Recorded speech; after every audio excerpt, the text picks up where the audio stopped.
이제 피 검사를 보겠습니다. 이게 피 검사가 사실 제일 어렵죠. 맞아요. 네, 사실 어렵죠. 이 같은 의사를 하더라도 자기가 보는 분야가 다르면 이 검사 결과를 해석도 잘 못하는 의사들이 굉장히 많아요. 그래서 굉장히 어려운 건데 빈혈은 혈색소라고 하는 걸로 봅니다. 뭐 헤모글로빈이라고도 이제 부르는데요. 보통 남자는 13 미만, 여자는 12 미만이면 빈혈을 진단하게 돼 있는데 이건 이제 진단만 되는 건데 이게 이 사람이 왜 빈혈이 왔느냐는 이걸 알 수가 없어요. 그러니까 제일 흔한 원인은 소위 말하는 철결핍성 빈혈이라고 돼 있는데 뭐 철분 검사를 해봐야 아는 거예요. 네. 되게 어려운 얘기를 누가 질문이 올라왔는데 허리 둘레질 때 배에 힘을 어느 정도 줘야 되느냐고요? 시골 소녀분인데 힘을 안 줘야 됩니다. 힘을 주고 편하게 내신 네, 그렇죠. 상태에서. 숨을 편하게 내신 상태에서 되게 네. 됩니다. 힘을 주시면은 이게 뱃살이 이게 배가 줄어들기 때문에 그렇게는 안 되게 돼 있는 거죠. 이거 무슨 얘기하다 여기였죠? 그렇죠. 그 빈혈은 그 철분 검사를 따로 해봐야 되는 거고 또 철결핍성 빈혈이 아닌데 또 아주 드물지만 네. 또 혈액 질환이 있어서 빈혈이 생기는 분들이 있기 때문에 반드시 이런 거는 빈혈이 나왔다 그러면 무조건 철분제 먹는다 이런 게 아니라 조금 더 정밀 검사가 필요한 경우가 많습니다. 당뇨병 검사로는 이제 공복 혈당을 측정하는데요. 당뇨병 진단 기준 정상은 100 미만으로 돼 있습니다. 공복 혈당이. 근데 당뇨병 진단 기준은 126부터 진단하게 돼 있어요. 그러면 그 중간 단계가 있죠. 그 중간 단계는 공복 혈당 장애라고 해서 소위 말하는 당뇨병 전 단계로 이제 우리가 구분을 하고 있습니다. 역시 당뇨병도 한 번 측정해서 무조건 진단하는 건 아니고 만약에 당뇨병 의심으로 판정이 나왔다 그러면 가까운 병원에서 다시 확진 검사를 받도록 그렇게 하고 있습니다. 이게 제일 어려운 항목입니다. 이상지질혈증, 이제 고지혈증이라고도 보통 이야기를 하는데 요거는 이제 아까 말씀드린 대로 4년에 한 번씩 이제 검사를 하는데 이게 왜 어렵냐면은 이게 어떻게 해석을 하느냐가 기준이 굉장히 까다롭게 되어 있습니다. 이제 이상지질증, 콜레스테롤이 많다는 거는 동맥경화증이 생길 수 있는 위험 요인이란 뜻이고, 이게 심혈관 질환, 그러니까 뭐 중풍이라든가 심근경색 같은 심장병을 일으키는 이제 가장 중요한 위험 요인이 되거든요. 근데 이제 항목에 보시면은 4가지로 구성이 되어 있어요. 총 콜레스테롤, 그 다음에 고밀도 콜레스테롤, HDL이라고 하는데요. 그 다음에 중성지방이라고 부르는데 말 그대로 지방 수치, 그 다음에 저밀도 콜레스테롤, LDL이라고 부릅니다.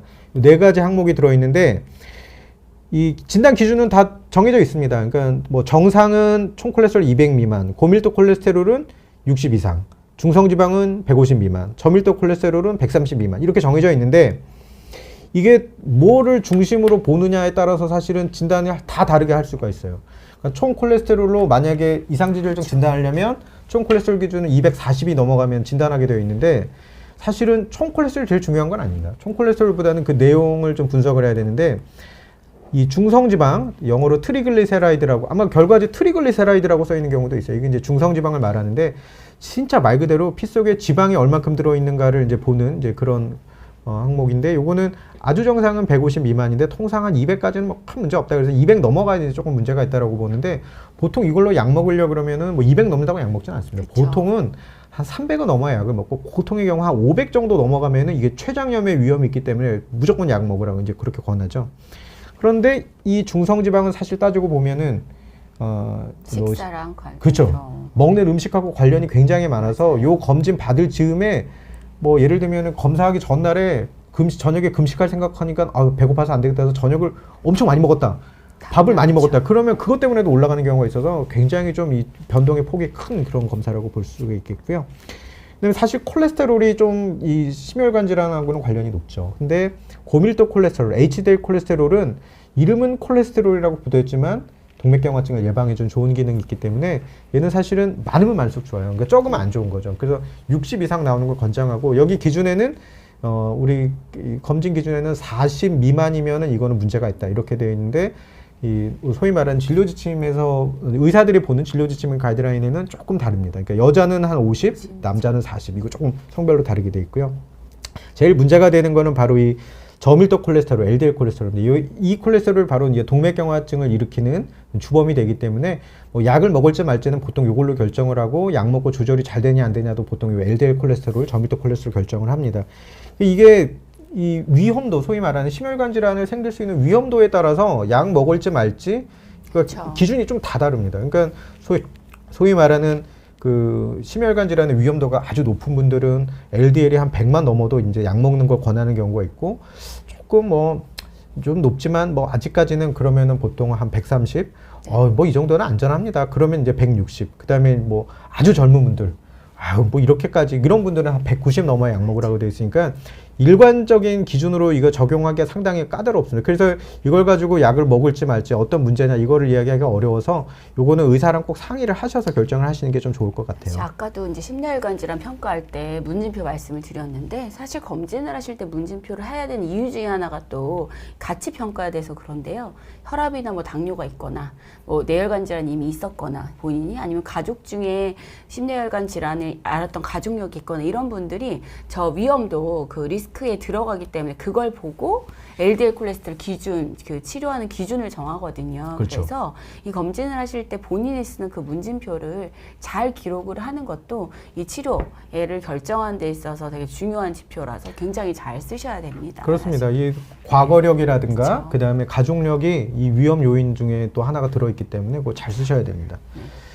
그다음에 이제 콩팥 기능을 보는 신장 검사인데 요거는 이제 두 가지 항목으로 되어 있는데 크레아틴이라고 하는 수치를 측정합니다. 근데 크레아틴은 지금 정상은 1.5로 되어 있거든요. 그러니까 1.5 미만이면 정상이고 1.5 넘어가면 문제가 있다고 되어 있지만 사실은 꼭 그렇지는 않습니다. 그러니까 통상 임상적으로는 한 1.2 정도를 이제 많이 정상으로 많이 보고요. 1.2에서 1.5 사이 정도는 뭐 그럴 수 있다 정도입니다. 이게 왜 그러냐면 크레아틴인도 사실은 검사 그 상황에 따라서 이게 좀 폭이 진동 좀 왔다 갔다 할 수 있어요. 특히 탈수가 돼 있다. 뭐 아주 뭐 그 바짝 긴장해가지고 뭐 그 전에부터 아무것도 못 먹었다. 물 한 모금 못 먹고 검사했다. 그러면은 이제 크레아틴 조금 높게 나오는 경우도 있고 운동하시면서 단백질 섭취량을 좀 많이 하거나 그럼 또 올라가는 경우가 있기 때문에 좀 폭이 있고요. 그다음에 이게 사실은 옛날엔 크레아틴을 더 중요하겠다면 요즘은 이게 더 중요하죠. 사구체 효과를. 사구체 효과를 저희가 영어로는 GFR이라고 많이 부르는데 이런 거죠. 그러니까 콩팥에서 피를 걸러서 소변을 만들어내는 그 정도가 기능이 어느 정도 되느냐, 걸러내는 그 비율이 어느 정도 되냐 이제 이거를 보는 건데 이게 굉장히 의미가 있습니다. 이제 60 이상을 정상으로 하는데 보통 이제 30 이하로 떨어지면은 아주 이제 큰 문제가 있다라고 보거든요. 요거는 측정한 크레아틴을 가지고 나이라든가 또 성별을 가지고 계산식이 있어요. 계산해서 나오는 거기 때문에 요거를 좀 눈여겨보실 필요는 있지 않을까 싶습니다. 간질환과 관련된 피검사도 있는데 이것도 굉장히 해석이 어려운 검사 중에 하나입니다. 왜냐하면 자, 일단 간 효소 수치라는 걸 이제 측정을 합니다. 세 가지 측정하는데 AST, ALT, 감마 GTP 이 세 가지를 측정하는데 이 세 가지가 사실은 갖고 있는 의미가 조금씩은 좀 다릅니다. 네, 그렇죠. 근데 요거 기본적으로 개념은 이런 거죠. 간에 만약에 손상이 왔다 그러면 간세포가 손상을 받으면서 가지고 있던 효소들이 피 속으로 들어갈 거고 어느 정도 기준치보다 만약에 효소치가 높게 나온다면 간이 많이 손상이 돼서 많이 망가져가지고 효소가 많이 피 속으로 들어온 게 아니냐 이제 이렇게 추정하는 거죠. 그래서 간 수치가 정상이니까 나는 간이 괜찮다도 사실 그런 의미는 아닙니다. 그런 경우도 있기 때문에 이거는 굉장히 해석이 어려운데 아무튼 보면 보통 AST, ALT로 두 가지를 많이 씁니다. 예전에는 뭐 GOT, GPT라는 표현도 썼었죠. ALT가 AST보다는 조금 더 간에 좀 특이적이죠. AST 같은 경우는 뭐 심장에서도 나오고 뭐 여러 가지 나오고요. 감마 GTP라는 수치가 있는데 이거 굉장히 까다로운 검사입니다. 왜냐하면 감마 GTP는 저희가 이것만 높은 분들도 있어요. 이것만 맞아요. 높은 거를 도대체 임상적으로 어떻게 해석해야 되느냐에 대해서 굉장히 어려움이 있는데 보통은 간에 뭔가 이렇게 침습적인 질환이 있을 때 많이 올라간다고 알려져 있는데 뭐 대표적인 게 지방이 낄 때 그렇죠. 그래서 지방간이 있는 사람들이 이게 높다. 보통 이제 이런 이야기들을 많이 합니다. 근데 기준은 이렇게 되어 있습니다. 그래서 정상은 AST는 40이야, ALT는 그보다 좀 더 특이적인 효소이기 때문에 35까지 좀 낮춰져 있고요. 감마 GTP는 남녀가 좀 다르게 이렇게 구성이 되어 있는데 간질환을 의심하는 그 기준은 그거는 이제 좀 높게 되어 있습니다. 그래서 AST는 51 이상, ALT는 46 이상, 감마 GTP는 남녀 좀 다르게 구성되어 있는데요. 제가 실제로 이 수치에 이상이 있어가지고 병원에 오신 분들이 네. 이거 어떻게 해요? 그러면 사실 뭐 괜찮아요. 이렇게 이야기하는 경우가 많아요. 왜냐하면 치료 기준이 맞습니다. 아닌 경우에는 그렇죠. 그래서 임상적으로 병을 네. 진단하는 기준하고는 조금 다른 경우가 있어서 맞아요. 네. 그다음에 이 분이 가지고 있는 기본적으로 그 간에 대해서 가지고 있는 어떤 그 질환이 있느냐, 뭐 위험 요인이 있느냐에 따라 가지고 이 정도면 간장약을 먹어야 되냐 마냐가 좀 달라집니다. 근데 일반적으로 간장약을 처방하는 기준은 적어도 AST, ALT가 60 이상 정도 나오면 이제 보통 이제 보험 기준으로 되어 있죠.